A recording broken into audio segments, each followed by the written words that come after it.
Christian, 27 år, bosatt på Värmdö, Stockholms skärgård. Egenföretagare inom pool och bygg. För cirka 1 år sedan så kom jag ut från ett långvarigt förhållande i cirka 5 år. Förlovad och vice versa. Jag blev dumpad efter en Marbella-resa som hon var på.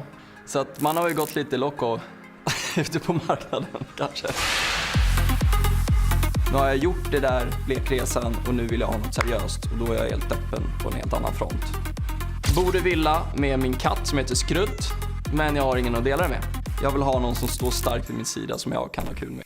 Det spelar ingen roll om hon är blond, brunett, svarthårig. Det spelar absolut ingen roll. Rumpa är viktigt. Jag är 100% redo för att öppna mitt hjärta och hitta henne.